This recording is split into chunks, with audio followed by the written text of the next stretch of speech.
Hello again, welcome back. I'm actually really quite excited to do this video because, if I'm honest, it is not a video I ever thought I would be able to get done. I was introduced to heat embossing by a video I saw on YouTube. I can't remember what it was. It was months and months ago. And I thought, I want to have a go at that. It just has a lovely effect. So I bought an embossing kit and I bought me cute little heat gun. I even bought me little tongs so I could hold the paper without burning myself. I bought the little powder bag that you're supposed to buy and I gave it a go. It was a disaster. So I put it away in a big huff, and then a couple of months later I got it out again and the same thing happened, and I thought that embossing kit that I've bought is a load of rubbish and I wished I'd never bought it. I thought, it can't possibly be me. It can't be me that's in the wrong. It just can't be, because I did everything that they said. Well, a few days ago I thought, right, I'm going to give it another go, just one last chance. So I thought this time I'm going to look at videos to see where, well, if I'm honest, I was going to be looking at videos to see if I could buy some decent kit, some decent embossing powder, some decent ink. But anyway, what I did come across were lots of videos with hints and tips on embossing, and then I realised it was me that was going wrong. I mean, you saw that coming, didn't you? I mean, I should have really. So I am going to give you, out of all of the tips and hints and things that I discovered, I'm going to give you my 3 main ones, which has allowed me to finally have a successful attempt at heat embossing. This may not look so successful to you because I got a little bit missing there. That was just where it hadn't been stamped properly. But to me, this is nothing short of a miracle because I finally did it. This is just a test. So I was so excited, I thought, I have got to make a video about this. And then, excuse, this is just half a word, excuse the language. And there's another way to do it as well, by layering the embossing powders, which I thought was really good. I really enjoyed doing that as well. So I'm going to show you those 2 techniques, coupled with, this is just a very beginner video for embossing, but it's coupled with the 3 tips that I've already learned. Right, first of all, I'm going to show you the embossing kit that I use. This is Pretty Things Embossing Kit. It comes with some powders, it comes with the ink that you need, and it comes with a little embossing pen as well, I suppose for finer work. And this is what it looks like. So you've got your embossing ink there, embossing and watermark, clear ink pad. It might have a little bit of blue on it, but that should come off when I start using it. And it gives a few little embossing powders as well.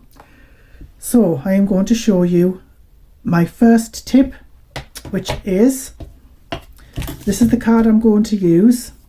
First of all, we need, this is a little powder bag. You may wonder what this is for. You may have seen them around. It's just a little cotton bag filled with maybe, I don't know if it's cornstarch or something like that.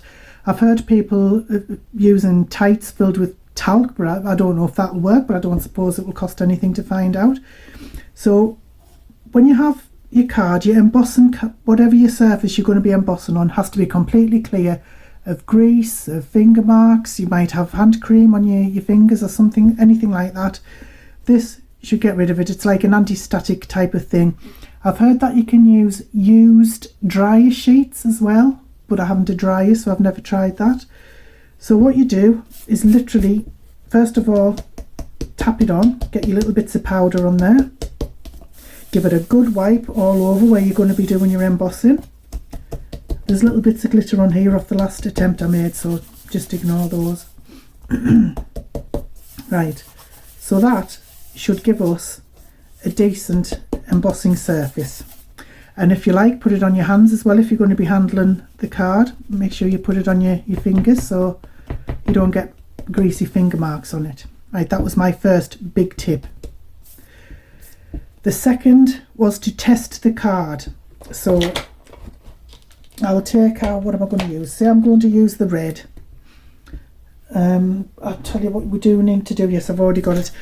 Whenever you're using embossing powders, make sure that you have something underneath to catch the powder when you're finished with it. I'll show you what I mean. So to test it, you just put a load on like that, and then you just tip it up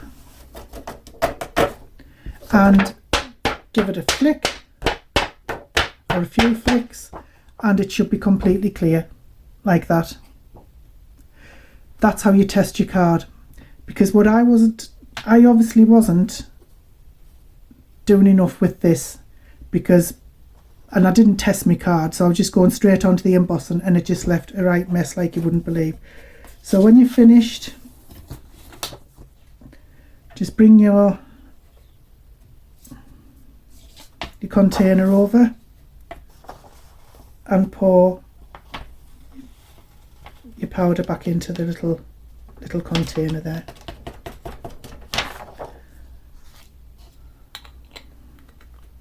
I'll put that away because I'm bound to knock it over. Right, so just shake everything off. Okay, so you can see that's completely clear there. So that's the two biggest tips that I discovered, and I'll show you the other one when we get started. To emboss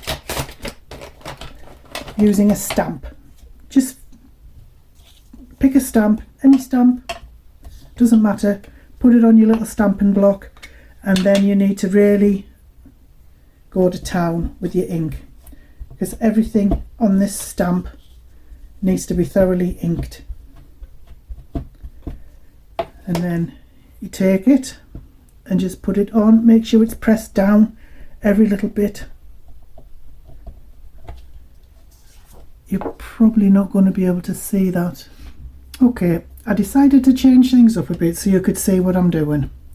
So I thought I would go with the gold on blue. Now I didn't, after all my rambling, I actually forgot to clean or wipe down the card with the powder, and of course that's what's happened. You can see there are little bits missed, but that's beautiful, isn't it, the gold on blue? So I'm going to do that now. So once again, wipe down the card I'm going to be using. I don't know how much of a pattern I'm going to be putting on yet, so I'll just wipe down the whole thing. Unfortunately, there are still bits of glitter off there of the last one I was using, so this paper isn't going to be exactly clear when we've finished, but that's okay, it's just to show you the process. So put some more on my fingers. Now get the stamp and the ink, and make sure that there's plenty of ink on the stamp, and make sure you press it on. Try not to get the ink, sometimes gets on the edges of the stamping block. Try not to let that happen. Try not to get that on the card, I mean. I don't know if you can see that. Yeah, you can see where it's stamped there. So I'm going to put two more on.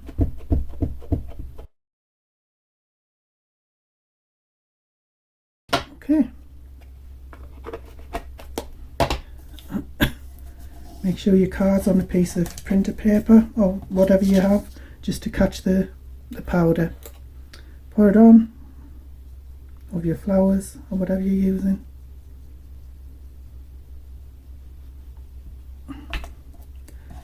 Pick it up, be careful where you put your finger marks. Make sure it covers everything. Shake it off and give it a good flick. Like I say, there's still going to be bits on here because I've got a lot of glitter on my fingers off last time, but it has turned out pretty well.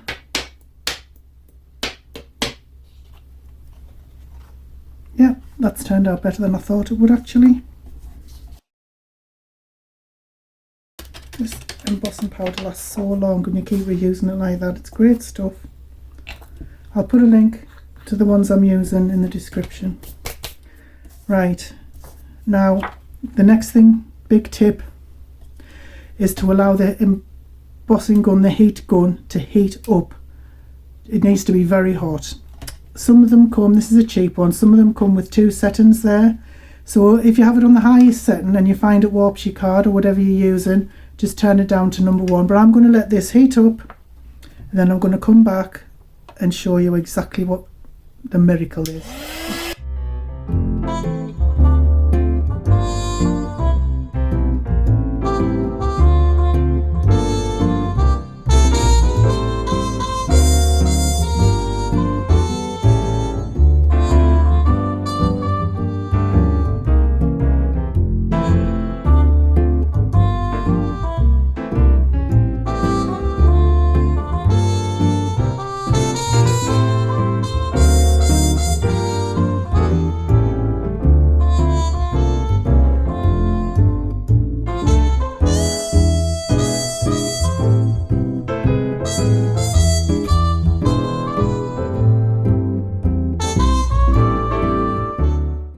And that's it.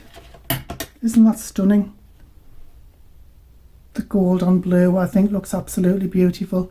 You can see where I must have caught the ink there with the ink pad. If you do find you can have some on, you can maybe, if you have a take your pick tool or something like that, you can just pick those little bits off. But that looks gorgeous, doesn't it? Really lovely. Yeah, there are ways to get rid of, but I mean, if you're careful in the first place, you shouldn't have all these bits on. That's why you need to test the paper at the beginning. But I think that is just beautiful. What a lovely effect. I would never have been able to get this without using those 3 tips. I have tried, believe me, I have tried. Okay, let me get rid of this for a second. Now for the second way.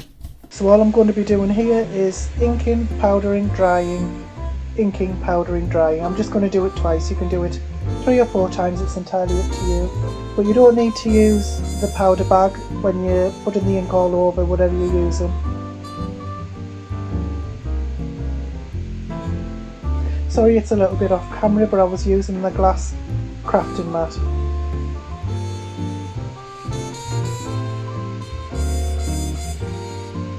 This is the second time.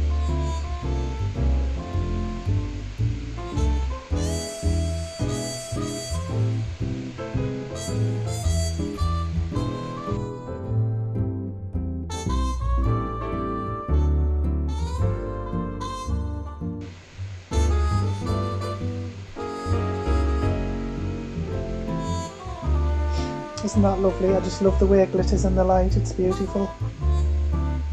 And there's the silver and the copper together, I think they're both gorgeous.